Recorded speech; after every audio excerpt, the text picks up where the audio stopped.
It is Wednesday night, and that means it's time for another episode of the Kicking Out Podcast. Two-man crew tonight, as Tanner is off taking care of his wife. Shep, we both kind of know how that goes.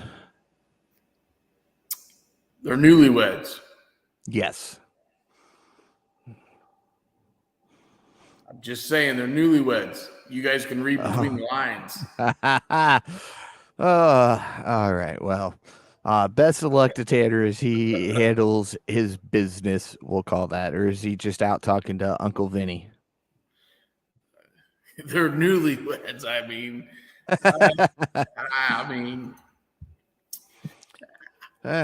all right, Shep. So good for it's been an absolutely crazy night and week, especially for you. You've done some big stuff over the last week, so I kind of bet I know the answer to this. But Shep, what are we drinking tonight?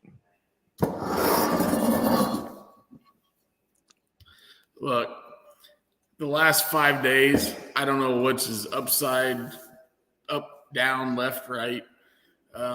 As you can see, I'm coming from a new location tonight. It's echoey in here, which I'll fix that. I'll have to get a mic like you guys. I don't have a small room like I had before, but I moved. Yeah, I don't. I have to. Half my stuff still in boxes. I found my laptop. Yay, that's a plus. I found my TV behind me. As you can see, I'm too lazy to hang it up on the. There you go. Where's the damn thing at? There. I'm too lazy to hang it up on the thing, but we got a little NBA going tonight, which I hate the NBA, but that's a whole nother story. Yeah, so the last 5 days have been completely crazy for me. So, but hey, I'm here. I watched Dynamite tonight, and I'm pretty opinionated on what's going to happen tonight, or what happened tonight, and what's going to happen Saturday night. I'm pretty opinionated. All right. Well, if that's the case, then Shep will just dive right into it, and we'll start with coverage from tonight's Dynamite in Philly. Let's do it. All right. We start off backstage with a interview with Renee as she's talking to MJF about the Bullet Club Gold problem. MJF is then interrupted by your favorite individual, maybe, I don't know, Roddy Strong. Says he's willing to help MJF out with his Bullet Club Gold problem. MJF rolls him away and then says he is coming to deal with his Jay White problem, and he has a bullet with Juice Robinson's name on it. But then the camera switches to the mystery devil mask, which simply nods along. And then we start Dynamite with the MJF Juice Robinson match for the Dynamite Diamond Ring. This was a pretty good match back and forth. Towards the end, the Guns end up distracting the official, which allows Robinson to try to use his ring. MJF clocks him with the real Dynamite Diamond Ring and then hits the Heat Seeker to retain the Dynamite Diamond Ring for the 5th year in a row. I love that they kept the streak going. I do like that. Match was okay. I don't know if these guys have the greatest chemistry together. It was okay. I figured the Guns were going to get involved. So, we all can do kind of see between the lines there. I felt like the most exciting part of this match was at the end when Matt Taven, annoying ass Strong, and whatever the other Mike guy's Bennett. name is. Yeah, the what are they called? The Kingdom, right? Yep. Yeah, the Kingdom comes down to save him. They get their ass kicked, and then no shocker there. Yeah, no shocker there. Roderick Strong didn't get out of the wheelchair. Yeah. And then the Acclaim hit the ring. Acclaim then comes down to help and clears the ring. And then I'll let you read the rest because I'm getting ahead of ourselves. All right.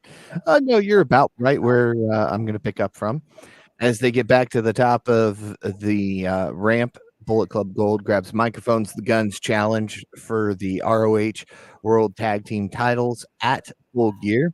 MJF agrees, and he says also next week it'll be an 8-man tag match as he accepts their challenge, and he will get Triple B back. Roderick Strong then Max says, obviously, you'll pick us. MJF tells him to roll off a cliff. What was it? It was Roderick, Simp, Strong. What do you call the other two?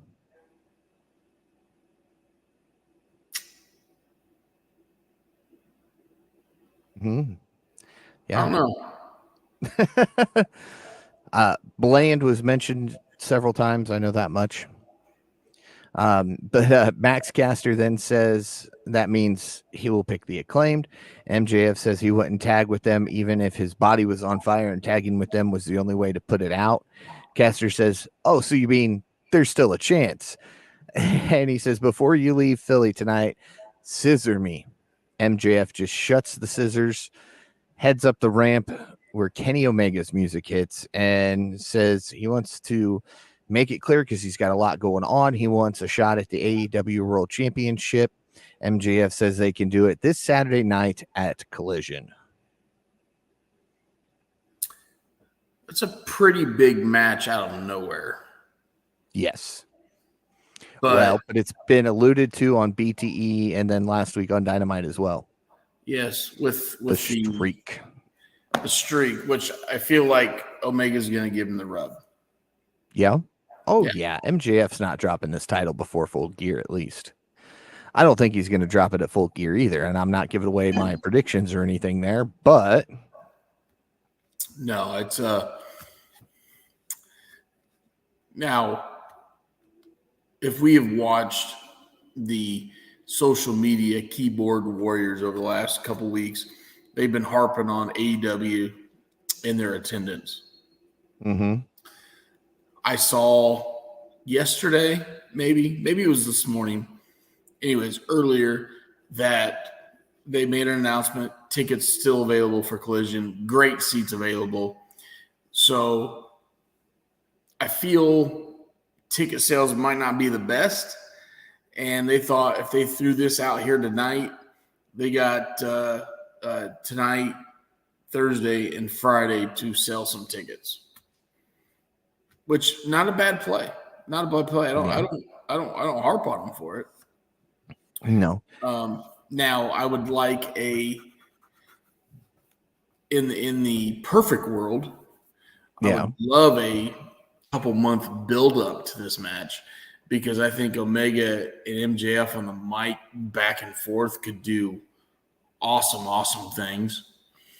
I also think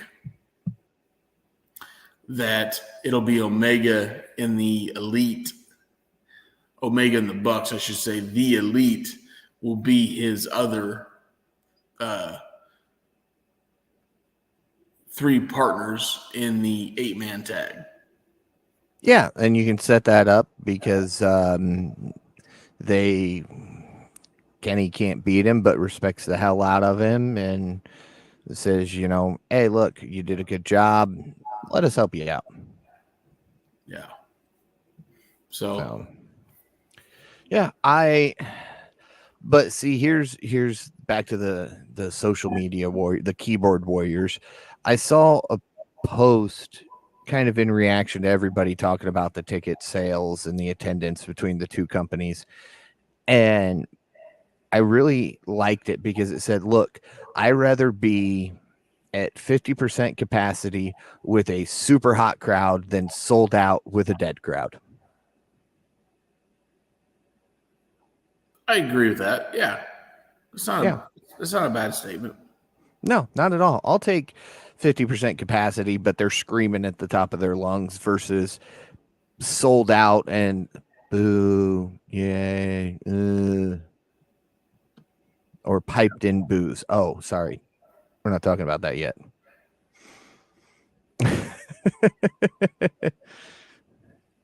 The piped in boos were over the top Monday night. I think I texted you and Tanner about that. Yeah, I wasn't watching, but I almost tuned in just for that.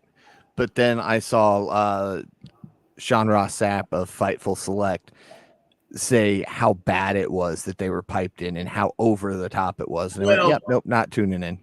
I watched it live and it was loud. It was deafening loud, but half the crowd was still sitting down. If you're going to get that loud, you need everybody on their feet. So, yep, kind of made it obvious on Monday night, but whatever. Yep. All right. Up next, we get what I did not want to see happen was a video package of Wardlow explaining he had to watch MJF become the name of the company, see the man he beat main event, the biggest show in the history of the business, and that changes a man. He says he has felt the devil's claws dig deeper into his back, and now MJF has nothing to take from him, so he will take everything from him. I did not want a video package from Wardlow. I did not want Wardlow on the mic. So this was my big point coming out of the show tonight, and I'm going to start it early. Okay. MJF has a feud, has a storyline going on with Easy Paul. Let me talk. Come on. With the Gun Club, Bullet Club, Gun Club, whatever the hell you call them, Samoa Joe, Kenny Omega, and Warlord. You got your world champion. Oh, and I guess you can kind of throw the Kingdom in there because of the Adam Cole stuff. So you have your world champion going in 5 different directions right now. Hey, he's good. Mm-hmm. He's good. And he could speak to all of them. But is it a little too much? Well, I don't know, because I was sitting there talking about this tonight, and it excites me because, I mean, you kind of know the outcome of the majority of this stuff already, but there's still those pieces that you're like, well, maybe, you never know. It's Tony Khan. But I can't recall the last time, unless you want to count Stone Cold Steve Austin taking on the entire McMahon family, that one individual had so many different intertwining storylines that all made sense. I mean, each one of these, now the Kenny thing is going to be over very quickly. The Wardlow thing, we can draw out to Full Gear, have him interrupt the match somehow, and that's how those two get back on that path together. Joe, kind of the same thing. It's going to be over pretty quickly. But I mean, yeah, they're small stories, but I'm excited for this because right now, pretty much anywhere else you get a champion, they've got one opponent, and that's who they're in the storyline with. That's who they're doing everything with, just one person. It's different. It's definitely different. And at first looking at it, I'd be like, this sucks. Like, you got to focus on one storyline. I love building storylines. I think I've talked about that before on this podcast. Maybe a little bit. But if there's one guy in professional wrestling that can pull it off, it might be MJF. And I'm not being a mark. I'm not being a AEW homer, okay? Nope. I'm just looking at the big picture. The guy can go in many directions. He can talk in many directions. And maybe 47 cups a day coffee, Tony Khan has a hell of an idea here and can pull it off. So at first, once we had the Warlord thing, we had the Bullet Club thing, we had the Omega thing, we already know what's going on with Oh, what I? Joe. Yeah, we already know what's going on with Joe. So, at first I'm like, this is just way too much. He's being pulled in 8 different directions. But I'm like, if any guy could talk his way through this, it's MJF. So, Yeah. And that's my thought process on this exactly, because not dogging on the guy. All right. I'm not being a hater here, but Roman couldn't do this. It but was hard Roman, to keep up with the bloodline stories when you had 5 people against 5 other people. yeah, but Roman can't do it. You're right. Roman could do it with Paul. Yes. But when you include all the other bloodline stuff in it, it just blurs it out. Exactly.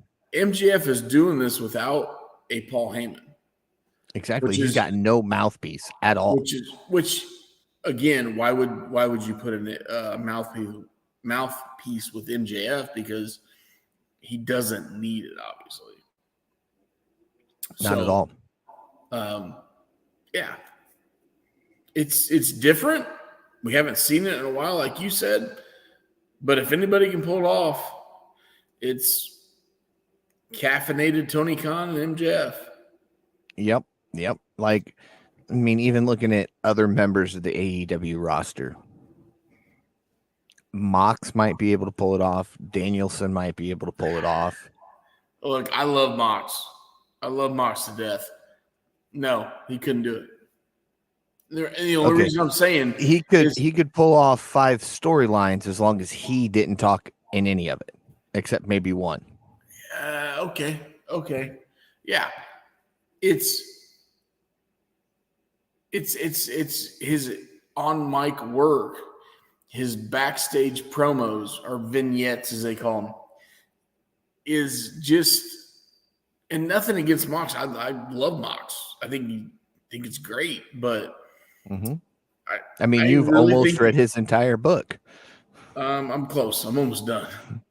I have a flight. When's my next flight? I read them on planes. I'm flying somewhere in December, I think. Anyways. So you'll be done by December. Yeah. Or January. I just think right now MJF is ill. Hey, let's throw this the backstage devil guy as a storyline as well. It might be him, it might not be him, but he's involved. Either way, he's involved because it's his mask. Yeah. So, remember, Adam said he'd call him back later, and they never called back. And Meltzer said that the guy literally had 2 ankle surgeries in the past week. So I don't know to believe that. I don't know. Look, you don't have to be standing when you're in a black room. You want to know my left field prediction of who's under the mask? Ziggler? No. Much smaller. Ryan Nemeth. No. He talked to him face to face tonight. Oh, okay. Max Caster. All right. After the promo tonight, I've known you since you're 18 years old. And I've never liked you. Yeah, well, they worked together, and I think was it Creative Pro Wrestling? Is that where they're trained? Yeah. Yeah. They worked together there. Obviously, Max has this obsession with him for the last 6 months on Twitter, maybe even longer. They've come on screen the last month with it. About the same time we've seen the random devil. Mm-hmm. We all thought it was Adam Cole faking the ankle injury. Okay. If he legit had 2 surgeries, he's out for a while. I literally think it could be Max Caster. And that could be the farthest reach in the universe, but it could actually work if it was him. It could. Now, I've seen other people talk this, and this was one of my other original thought processes as well on who's in there. Jack Perry. Because remember, they had that promo where MJF told him the way he is, he's never going to make it in this business. And he needed to toughen up, and he basically needed to turn heel and kick ass. Here could be a way that you reintroduce him as even a darker heel than when he looked at the camera and said, "Yeah, it's real glass. What about it?"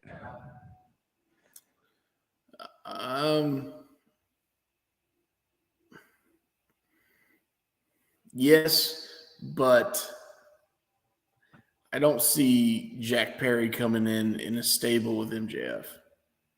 No, I think it's going to look, in my opinion, it's going to look like this devil is all in favor of MJF. And then it's going to be like a low blow to MJF. And it's going to be somebody who's out to get revenge on him. And that was the whole goal of this. It could, but I stand corrected. It was, yeah, it's real glass, cry me a river. Majin helping me out there. There you go. All right. Have we gone through the whole Dynamite yet? No, we haven't. We've barely made it through the first 20 minutes. We got distracted by the Wardlow thing, and then we were talking about the multiple different MJF storylines. We spent more time on MJF than MJF's been on TV on Dynamite right now. Real quick, my overview. There were some really good parts of this episode tonight, but there were some parts that literally you and I could hit the fast forward button on. So I'll tell you mine coming up in a little bit. Oh, wait. We're here. RVD and Hook versus John Silver and Alex Reynolds. Okay, that was one of them. I'm not a big RVD fan, fantastic wrestler, fine. He does a lot of the same stuff everybody else does. He just has a ponytail and a different look. I know I'm going to get a lot of hate for that. The best thing about RVD is his entrance with that music. Yes. Just because it relates to ECW. They're in Philadelphia tonight, so that's why he was there, let's be honest. Yep.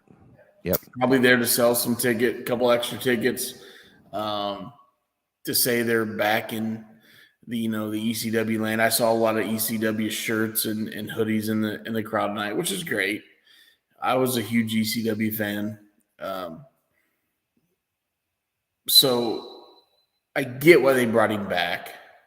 To put him against Dark Order makes sense. Makes Hook look good. But yeah, if you believe it or not, him and Chris Jericho are the same age. They're both 52 years old. Okay. Yeah, and look at the difference in them.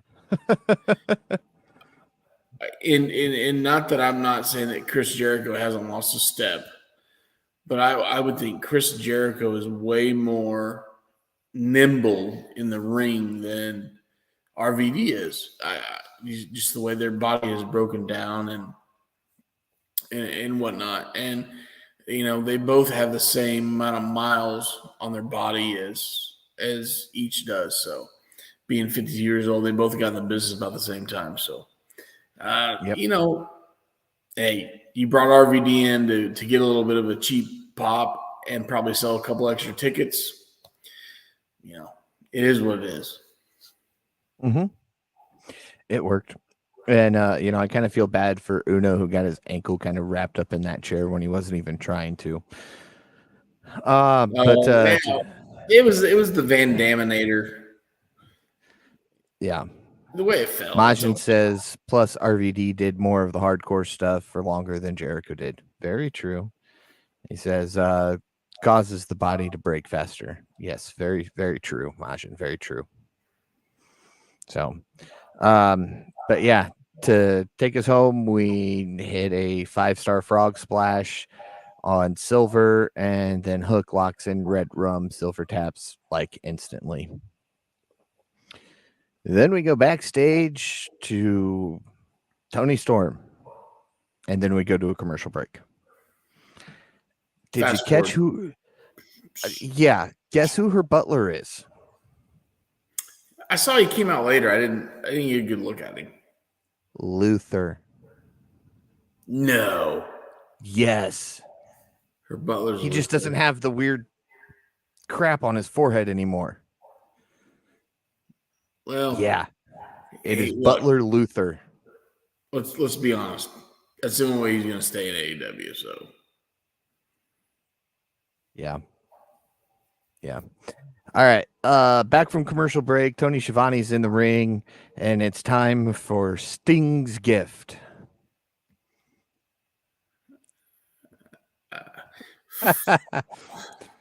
Woo! Dude. Does that count as a gift? I think I sent you guys this on Sunday or Monday. Shitstain made a comment about the only way for Sting to go out is to have Ric Flair as his opponent. Mm-hmm. Because Rick says he can do one more match. Yeah. We make fun of the guy because he's legit put a shit stain on the business. Okay? He's an idiot. He's a jackass. I'm trying to think of all these things I can say that not get us an explicit rating, Paul. Do you want me to do it? When they introduced him tonight, I immediately went, son of a buck, he might be right. Yeah. And here comes Ric Flair in all of his glory, his fancy suit, his gold chains. And, I mean, don't be wrong, he's Ric Flair. We'll bow down to him forever till he dies. And we know why we'll pour one out for him. We know why he's in AEW because, hey, his son-in-law is there. He's very close with his son-in-law Andrade, and he's got an in. But to see Ric Flair come down an AEW ramp and get in the ring, it's kind of a big deal. And you have the reunion with him and Sting. It's awesome. With Tony Schiavone, who needs to get clothes that fit him better. He hasn't bought clothes since he said for the first time 35 years ago, it's Sting! You know what, though? The jacket's too big. The pants are too big. Come on. Tony, you're a pro. So he's comfortable. All right. He's comfortable. That. Then you had the reunion of Sting. Sting puts him over a little bit. Whatever. And then music hits, and then, all right, Paul, you can go back to the down. Sure. I was going to say, though, when Flair did get down there, notice he did say, I'd like to be a part of it if you'll have me. Sting says yes, but he never said as his opponent. So maybe he's just going to be in his corner. Well, he made a comment, I'm with you till the end. So we got, how many months do we have till Full Gear? It's in March, right? Full Gear's in November. No, not Full Gear. Sorry. Revolution? Revolution, sorry. That's roughly 6 months, right? 4 months? It is in, yeah. Mm-hmm. Sure. Gotta move my window over here. I don't know. It doesn't say. It just says, I think it's in March, though. Yeah. We'll go with that. Let's just say it's in 6 months, 5 months, whatever. Yeah. if you have Ric Flair signed to a contract for the next 5 months just to come out and cut promos, I feel that Ric Flair will get involved physically in those 5 months. Yeah. Majin says, I know it's an easy song to do, but props to Ruckus for doing all of that in only 5 hours before showtime. Yeah. Comment here says, Flair is going to do Sting dirty. Wait a minute. We're not going to mention who it's from. I thought the guy's supposed to be taking care of his wife. It's been half an hour. Oh. Go back to what you said at the beginning, Shep. They're still in the honeymoon phase, Paul. You've been there, I've been there. Mm-hmm. Actually, I've been there twice. So the person who is not joining us, but who is watching along with us and commenting, Mr. Tanner Lee, wants to know any guesses as to where Revolution is going to take place. He's thinking Charlotte or Atlanta in tribute to Sting. Probably makes a lot of sense. Probably does. I agree with that. So I don't see Flair turning on him, becoming the heel. Even though that's the way they portrayed their feud for 30 years. But I still think I see Flair getting involved in a match physically at some point. Mm-hmm. Oh, yeah. Give him, 4 or 5 months to get back into a little bit better shape to take on Sting. There you go. But that isn't how do you advertise for 6 days this great gift coming from Tony Khan, the great Tony Khan up on a pedestal? Never happened to a wrestler in pro wrestling history. And then Tony Khan doesn't get off his ass and come out to the ring. Yeah. That's dumb as shit. Majin says, if Flair turns on Sting, it'll be to have Andrade as one of his opponents. All right. Yeah, I could see that. Mm-hmm. I could too. So now I'm going to go back here to a comment that Majin made earlier as we move on, and that is that Christian saved this segment because we're at the point where Christian comes out, interrupts and says Khan is a billionaire and this is the gift he gets. He gave him a suit, gold chains, and a black liver. He says it's impressive that he doesn't look like Weekend at Bernie's. He can't even see the puppet strings. Cage says he knows Flair isn't dead, and he knows there isn't a God because if there was, Flair would be dead 20 years ago. He says the situation won't go away unless he makes it. He knows Sting wants to make it to AEW Revolution. It's a beautiful picture, but he sees it differently. He wants him gone right now. He suggests Sting and Allen get a partner, and at Full Gear, it won't be a celebration. It'll be more like a funeral. Sting accepts it after saying he's allergic to jackasses.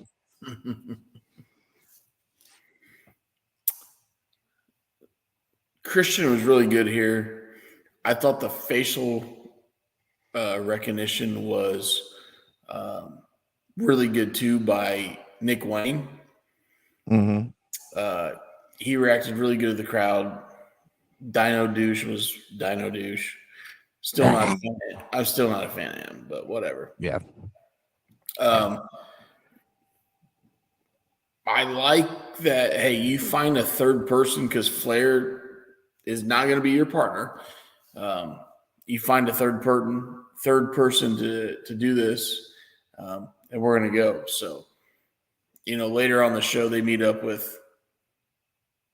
We'll get there. We'll get there. I know, but it ties in now. Adam Copeland. They meet up with Adam Copeland, and I'll let you read that. You got the read, Paul. So yeah, we'll get there. Ashley says her guess is this is going to take place in Atlanta.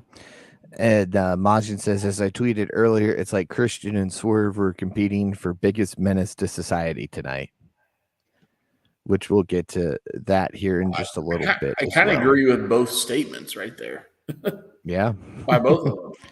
Yes. Up next, Hardy Party. I don't know. What do they call themselves? The Hardys and Brothers A take on the Elite. This match went a little bit different than I expected it to. I knew the Elite was going to win this, but Brothers A kind of impressed me tonight. I'll give him that much. Although I could do without the high-pitched squeals he lets out every time he gets thrown into the air. I felt like the Hardys were trying to be the heel. Mm-hmm.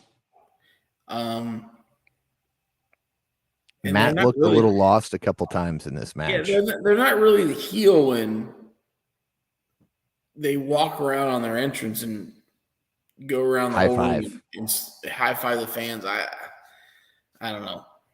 A little bit of a fast forward for me here tonight. I agree. I actually rewound it because Brothers A did that whole "Can I get a hoya?" and that drives my oldest nuts. So I rewound it and said, "Hey, come here real quick."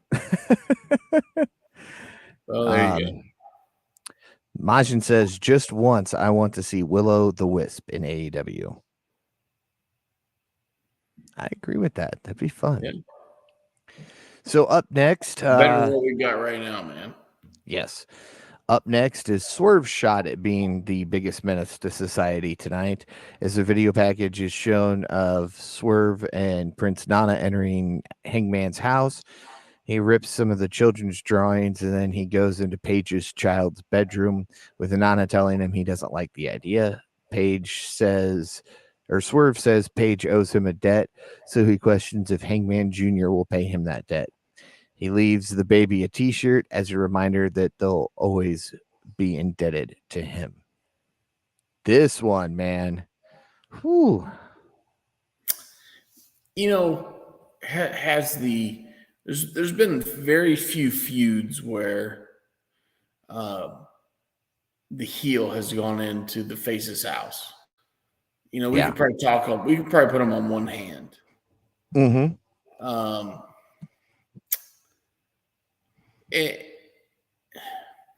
And not that I would want Hangman's wife and kid to be put on camera here.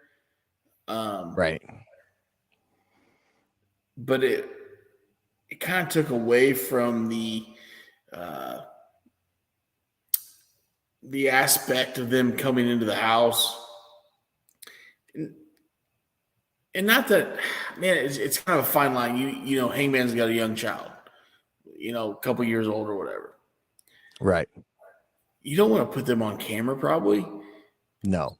But if you don't put them on camera, it takes away from the aspect. So it's kind of a damned if you do, damned if you don't thing.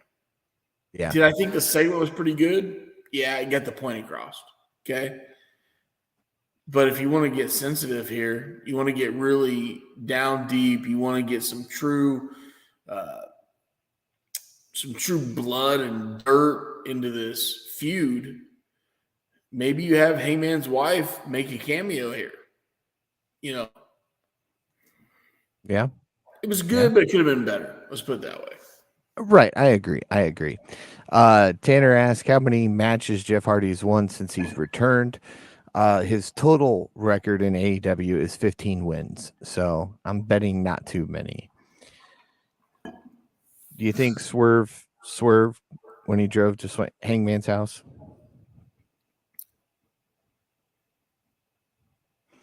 Did you go watch the music video, Shep? No, but that's dumb that was a question, and it was even dumber that you danced. Well, of course I'm going to dance. Tanner says Swerve for world champion in 2024. It's not wrong. Dumb.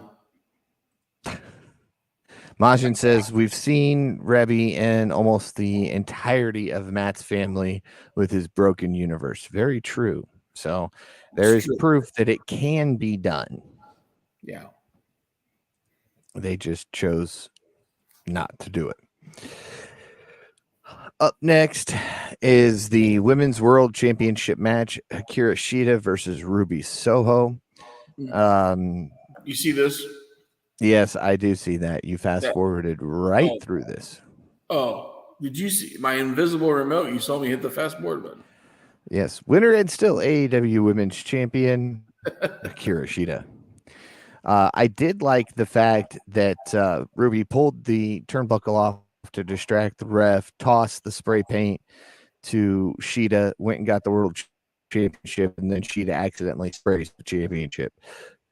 And Ref Aubrey saw that, but yet did nothing about it. They both clearly have weapons. You screw it. We're going to let the finish happen anyway. Yeah. Post-match, Toni Storm and her butler, Luther, appear staring down the champion. This is so weird to me because you got Tony in black and white, then you go to Shida in color, and back and forth, and we know once the match starts, it goes to color anyway. I know what they're trying to do here, but I don't know. Yeah. Next. If I could say one thing, and yeah, I know I am, you are, Tanner, we're pro AEW, right? Let's get that straight. Mm-hmm. And there's two other mainstream companies out there competing. We can agree upon that, right?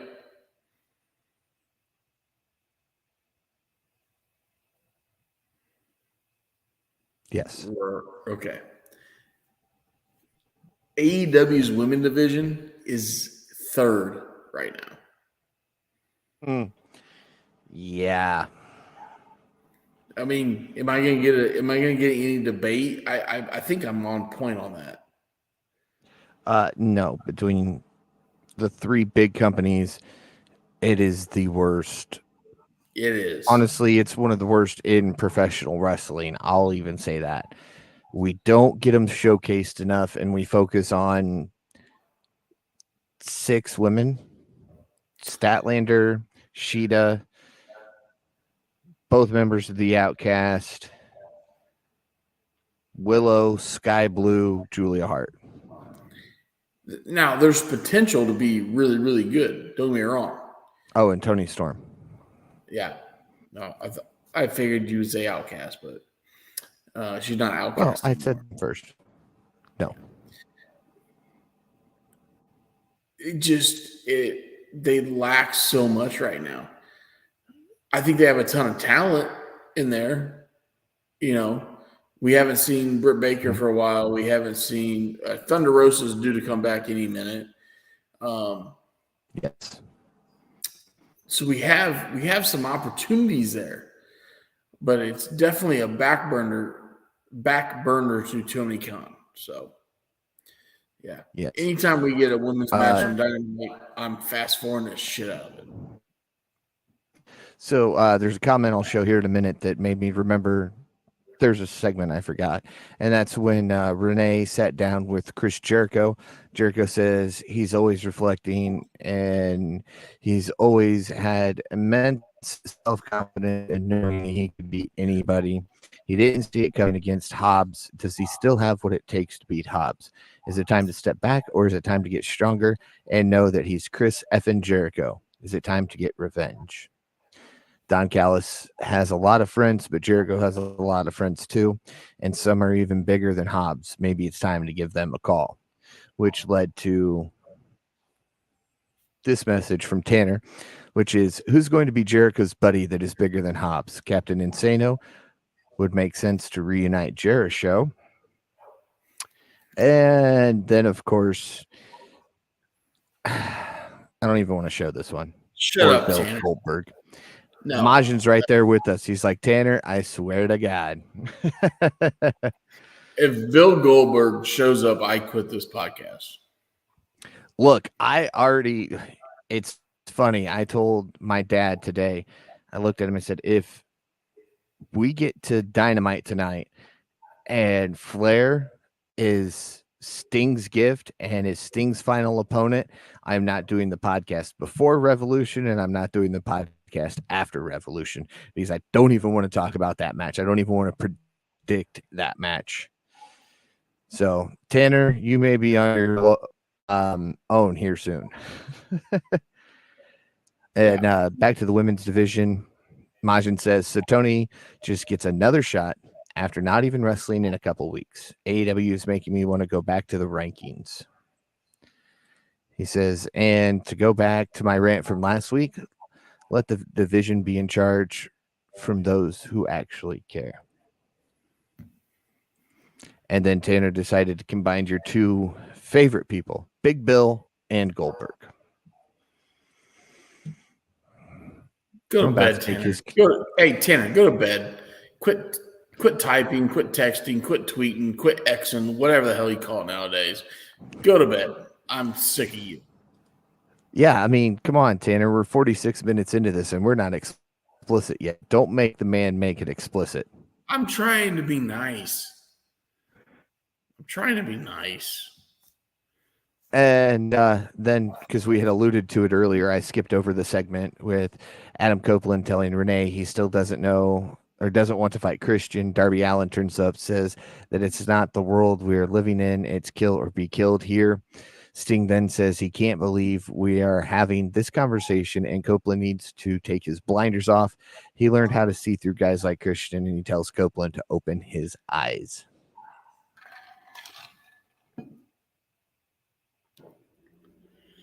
Majin reminding us that Tanner's out here trolling. Tanner's about to get banned from the comments.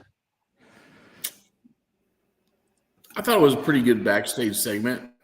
I thought we got a little fire out of Sting, which I liked. Mm-hmm. He raised his voice a little bit, which was really good. I don't understand this. I don't understand the angle of Adam Copeland saying he doesn't want to fight Christian. I know it's going to end up them a one-on-one, but right now it kind of muddies the water a little bit.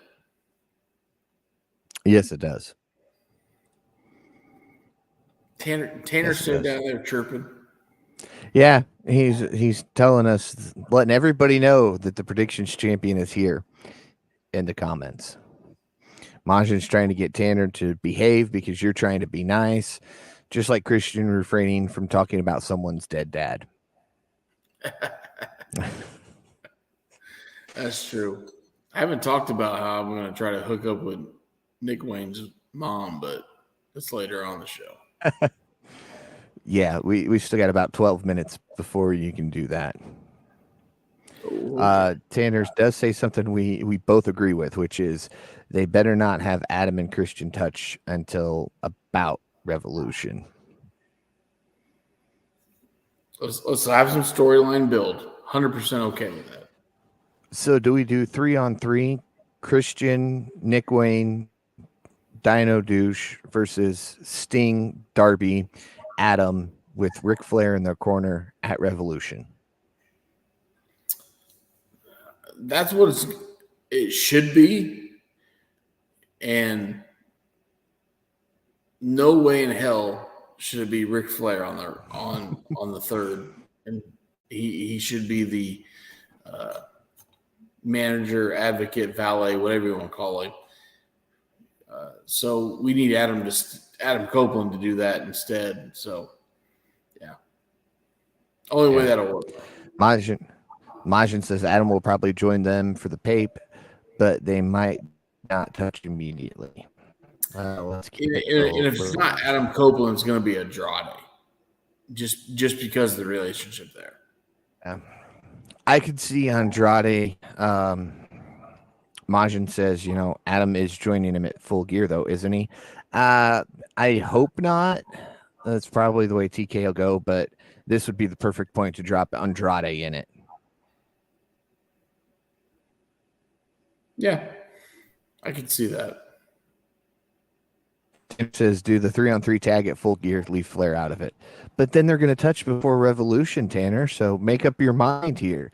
Do you want it at Full Gear? Do you want it at Revolution? You can't have it both ways here. Geez, just because you're the champion, you think you freaking run everything. Well, that's Tanner for you. Yeah. Main event time, Shep. Main event time. We're finally at the main event.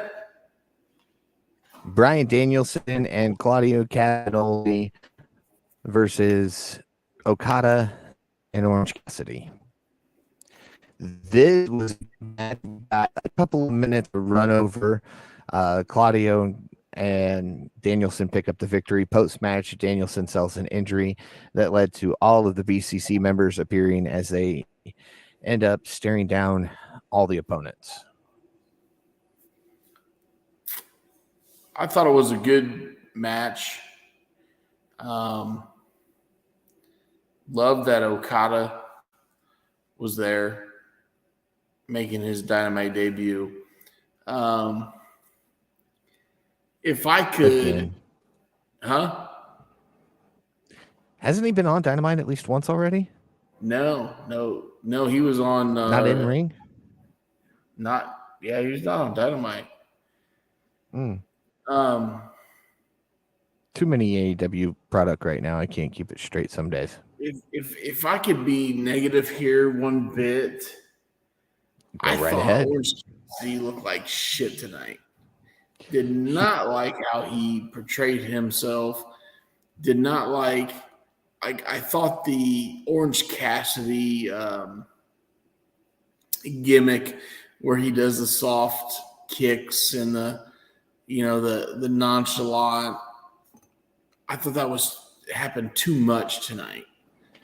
Orange Cassidy at first when we started when I joined this podcast a year and a half ago, I was really hard on him. And then the international title run made me really high on him. Now, watching him tonight, I didn't like that. I thought they could use him more, but we still had him and Okada in a corner, which that's pretty badass on free television. You know what I mean? Yep. Tanner trying to get us to get that explicit rating, asking what that ending was. Did Danielson get shoot rocked? I don't know. According to commentary, he did. So, well, I mean, not directly. They said something about taking 2 consecutive punches or something. Yeah. Majin says, "Come on now, Cassidy has the best elbow drop in the biz." I mean, that flip he does, man, that's amazing. Well, did you see it tonight? He fell off the top rope and just fell. That's what he does. I know, but I don't like it. You don't do that when you have Okada and Danielson in your ring. No. I think we're starting to see a shift in Cassidy though, and I think we're going to get that aggressive side that you've wanted for a long time. You since you've been on here, you've often made the comment about, if he was a little more aggressive and not so just slow moving, it's a bad gimmick. I think if we get that aggression, because you saw, when Claudio was in the ring, he went to do the light and then he stopped and just started just drilling those kicks in. I want to see the aggression side of Cassidy. I don't want to see him heel fully. I want to see him kind of a tweener, give him those heelish tendencies, maybe start pulling him out of this King of Sloth style and more into a brawler. I don't know if you could ever turn him into a full-blown badass heel just because the crowd loves him that much. Yeah. So Tanner says he thought Claudio was a beast tonight in the main event. Doesn't see him beating Orange next week, though. He still thinks Mox gets his title back eventually. Majin says the aggressive side only comes out when he gets serious. Certain people like Pac bring it out. Pac, whatever proper pronunciation is. I'm not proper here. No worries. So that was Dynamite, Shep. So I guess that would lead me to ask you. I've got Tanner's rating and Wrestler of the Night. You want to start with Tanner's rating or yours? Let's go with Tanner's. I have mine in mind, but I want to hear Tanner's. Well, I don't have a full explanation, so if you're still watching, Tanner, feel free to plop it into the comments there since you're running your mouth in the comments already. 8.7. Holy shit. Tanner was high tonight at an 8.7. Holy Yep. Absolutely. Uh-huh. You got 4 minutes and we'll allow you to go explicit.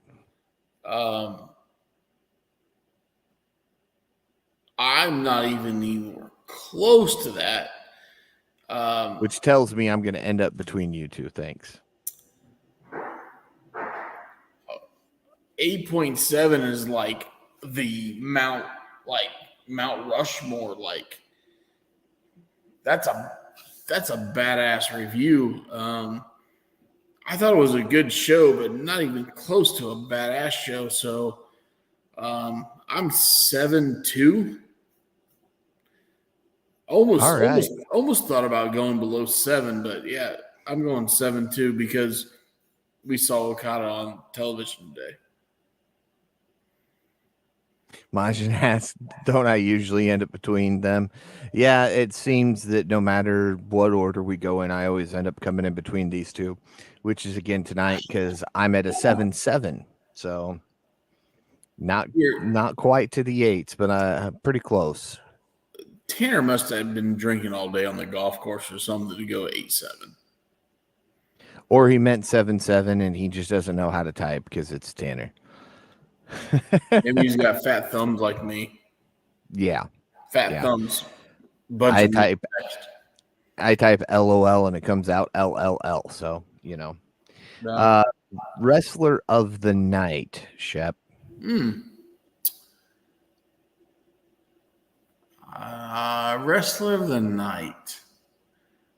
That's a good While one. You're thinking on that, here's Tanner's reasoning. My only complaint is the women's division, but it's a lost cause at this point. I thought the matches were good and the storytelling was great.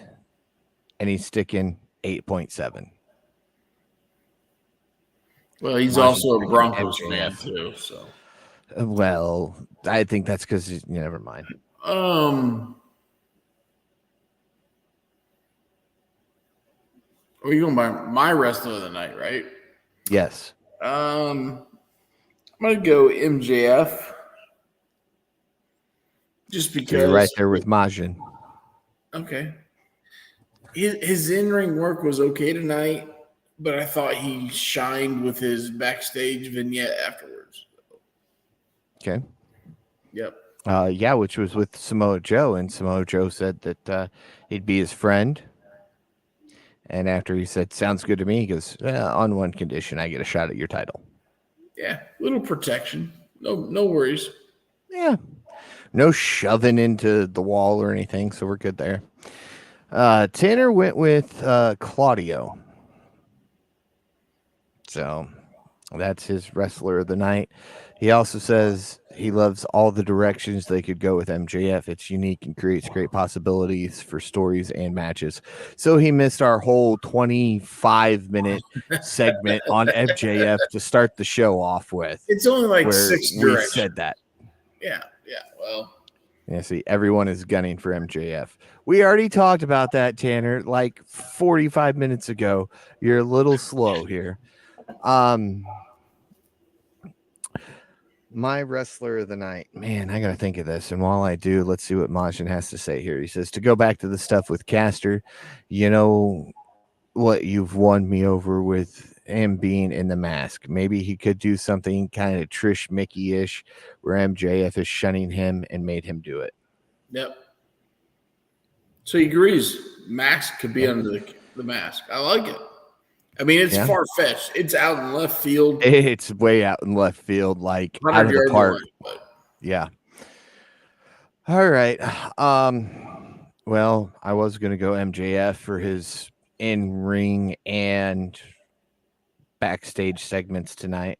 But let's see here. I'm not. Man, this is rough. You got the good one, and then Tanner's got Claudio. I'm gonna go Sting I for mean, his the other promo guy, to start it off. the other guy I thought would be close would be Juice Robinson. I thought Juice Yeah, was great. I thought it was great tonight. Juice did do good work tonight. But I think my favorite part of Sting's whole thing tonight was, oh, and now Tony wants the mic back, so here you go. Just like stops him because Shivani's got TK in his ear going, hey, tell him I said this real quick. And so he's like trying to get it out before he forgets.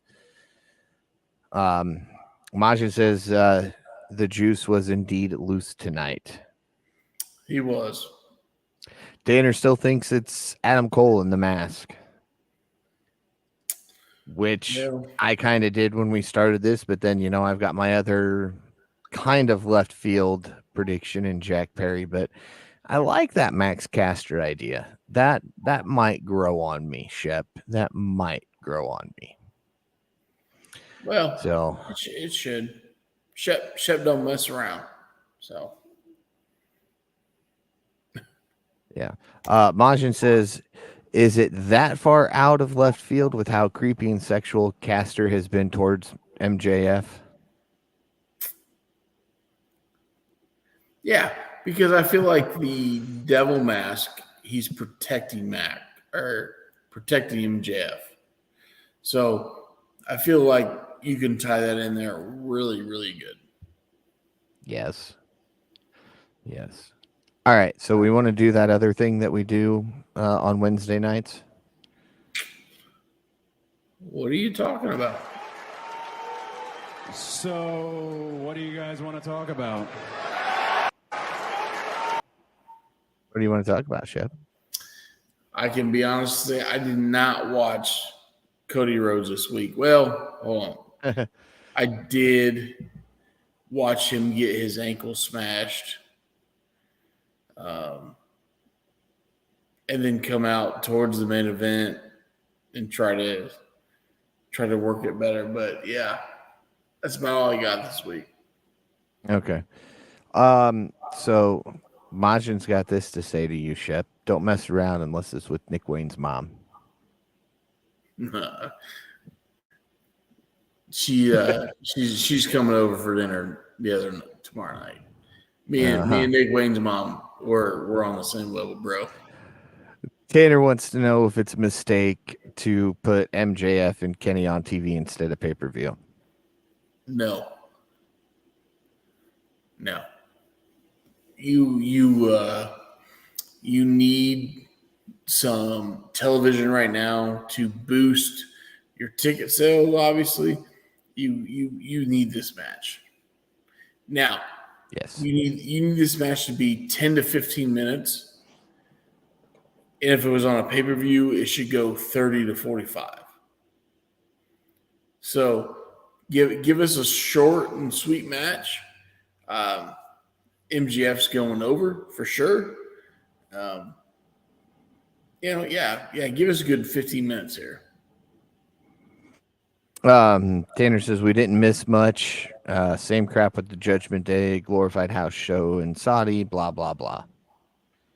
Well, Tanner, tell your cousin or great uncle or second uncle or whatever Mr. Levesque is to get his shit together.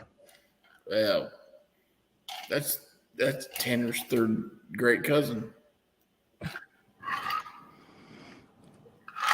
Majin says at the end of the day, Collision needs viewers. You can revisit it and heat it up for a pay-per-view.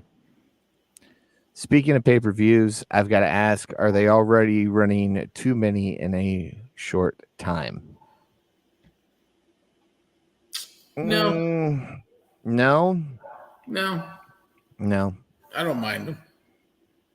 I mean, we grew up with one a month from Vinny and the boys. So, Yeah, that's Tanner. Don't make fun of him. oh, wait, I was waiting for Tanner to say, that's good shit. Forgot Well, it he's not is. here and can't say it. It is good So. shit, but yeah. Yeah. No, I think they waited long enough to ramp up to a possible 12 pay-per-view schedule. We didn't get this right out of the gate. They didn't come in and say, "Hey, here we are. Let's go." 8 pay-per-views is what Tanner is reminding me they are up to with the addition of World's End December 30th. So 8's not bad still. Yeah, it'll work if we get a little storytelling. That's all I want. I want some storytelling from now till the end of the year with the World's End pay-per-view coming on December 30th. Just give me some storytelling, man. We can build up to it. We can sell tickets. We can sell pay-per-view seats, and everybody's good. So, Yep. Majin says we've had those within a few weeks. Now we've got one next month, then one at the end of the year. I knew we'd get more, but man. And Tanner says, I could see WWE going back to a more traditional style pay per view model now that they are owned by Endeavor, as we've seen with UFC. We'll see what happens. yeah, we'll see what happens. Dana White came out. I thought he had some interesting comments today. Dana White came out and said Vince McMahon in the previous years tried to not play Explicit. himself. Yep. No. I'm trying to be nice, Paul. No. I was censoring you there. Just saying explicit. Yeah. And then he said, once now we're business partners in Endeavor, Vince McMahon's a badass. Like, he is the GOAT. So big swing by Dana White, big old 180 degree swing, saying like, this guy is the GOAT. He goes for broke. So thought it was kind of funny.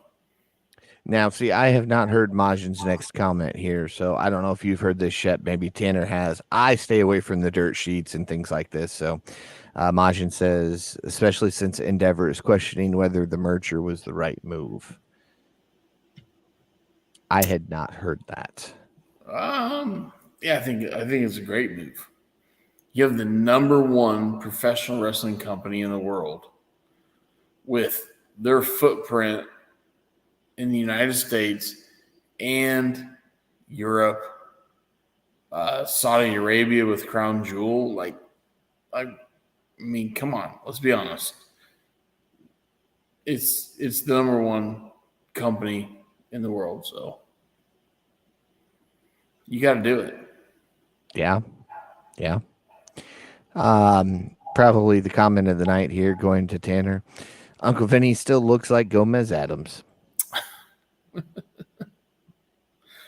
Yeah. Quit making fun of Tanner's uncle, okay? Tanner's making fun of Tanner's uncle, not me.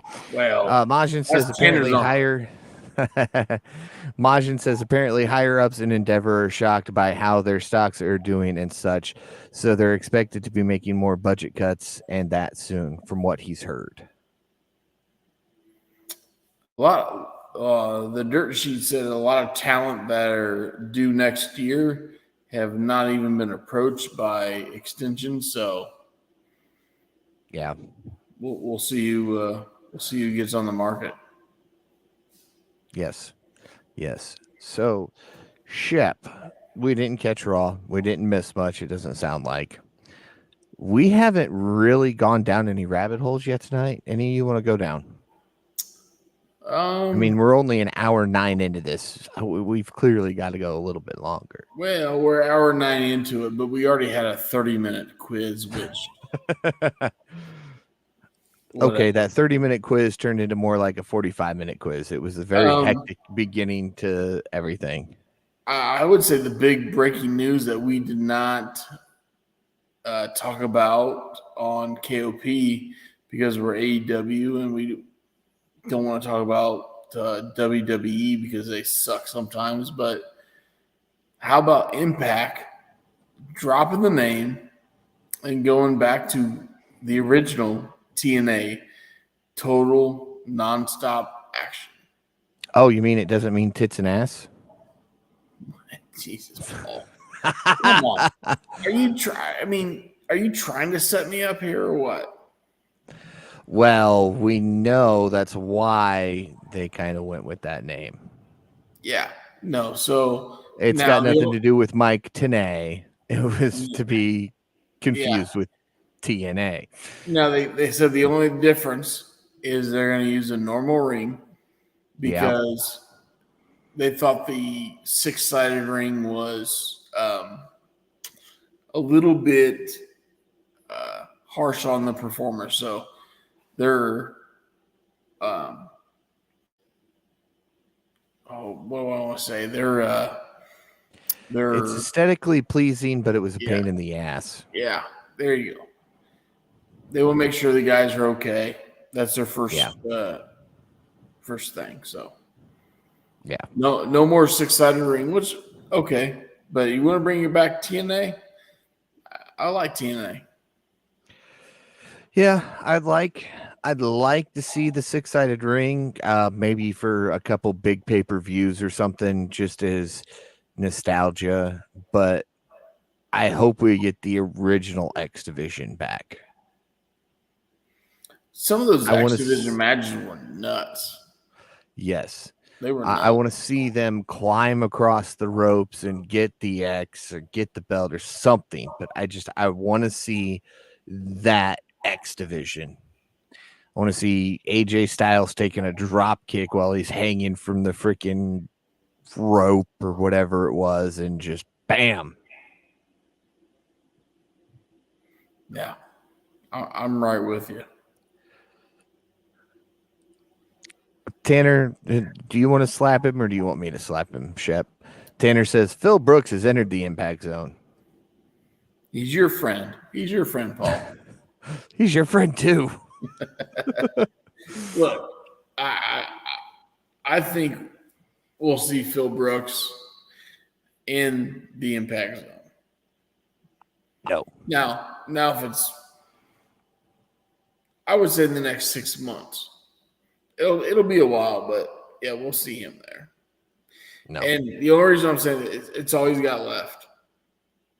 It's all he's got left. Indies. No. NWA. No, NWF. Fucking Billy Corgan. There it is. Damn it.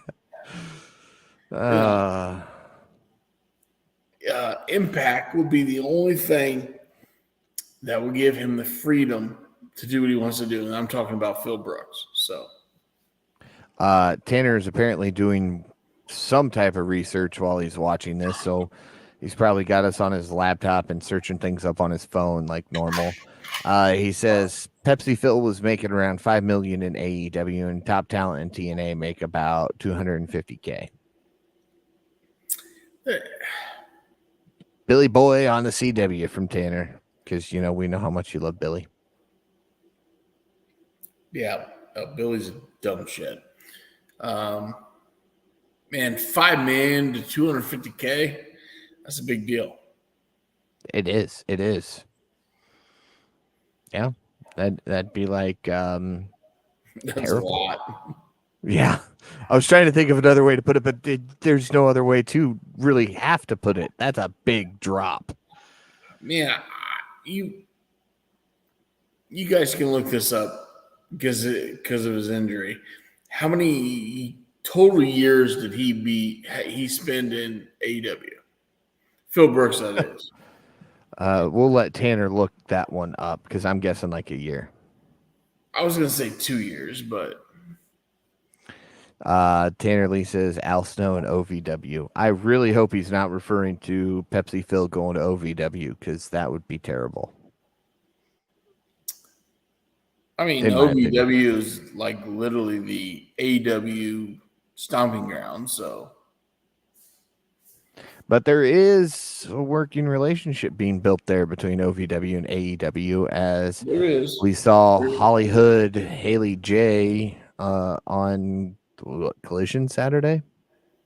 Yep. While OVW is running a pay-per-view at the same time, so that's always a plus. There you go. All right, Shep. It's been wonderful. It's been a fantastic show. Well, it's been a great show since Tanner's not here. Oh, yeah, we haven't had to hear him just read the bullshit he's putting in the comments. All right. We're going to get so much crap for this next week. I hope you're prepared for it. Be sure to like the Kicking Out podcast on all forms of social media at Kicking Out Pod. Be sure to check out the Kicking Out podcast merchandise shop at kickingOutshop.com. We got some new shirts in there. Have you seen yours yet, Shep? I did. Make it a double, baby. Make it a double. I'm just here to be wrong. Real quick, Tanner Lee says Punk was contracted in AEW from August of 21 through September of 23, but of course he missed a lot of time in between for various reasons.